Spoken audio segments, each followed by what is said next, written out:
মোৰ নাম যজ্ঞজ্যোতি বৰা আচলতে যজ্ঞ কনষ্ট্ৰাকশ্যনৰ মেনেজমেণ্ট ডাইৰেক্টৰ আৰু আগতে ভাস্কৰ্যৰ কাম কৰিছিলোঁ আৰু বৰ্তমান আপোনালোকে হয়তো দেখাই পাইছে যে জুবিনদাৰ এটা পূৰ্ণাংগ প্ৰতিমূৰ্তি আমি নিৰ্মাণ কৰি আছোঁ নগাঁও কাষৰী গাঁৱত প্ৰায় 11 ফুট উচ্চতাৰ প্ৰতিমূৰ্তি আৰু ভেটিটোত লগোৱাৰ পিছত আমাৰ প্ৰায় 16 ফুটমানৰ গোটেই প্ৰতিমূৰ্তি ভাগ হ'ব।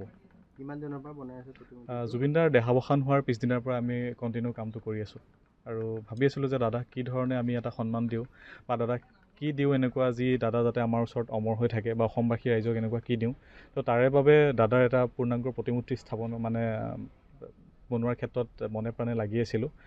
কণ্টিনিউ আজি প্ৰায় তেতিয়াৰ পৰা আজি ডেটলৈকে প্ৰায় ৰাতি 2-3টালৈকে কণ্টিনিউ কাম কৰিছোঁ, যাৰ ফলত আপোনালোকে হয়তো ইমান সোনকালে এই ধৰণৰ এটা প্ৰতিমূৰ্তি দেখা পাইছে। প্ৰতিমূৰ্তিটো স্থাপন ক'ত কৰিব? প্ৰথমটো আমি কাকিত কৰিম, তাৰপিছত আৰু ভাবিম আমি ক'ম বাৰু ৰাইজক ক'ত কৰা যায়, কিন্তু প্ৰথম আমি কাকিত কৰিম 2 নম্বৰ কাকি চাৰিআলি।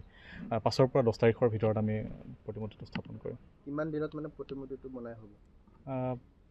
খুব সোনকালে হয়তো হৈ যাব আৰু মোটামুটি 70-80% কাম আমাৰ সম্পূৰ্ণ হৈছে আৰু যিমান পাৰোঁ আমি সোনকালে কৰিবলৈ চেষ্টা কৰিম। কৈছোঁ আপোনালোকক যে 5 তাৰিখৰ পৰা 10 তাৰিখৰ ভিতৰত আমি প্ৰতিমূৰ্তিটো স্থাপন কৰিবলৈ সক্ষম হ'ম।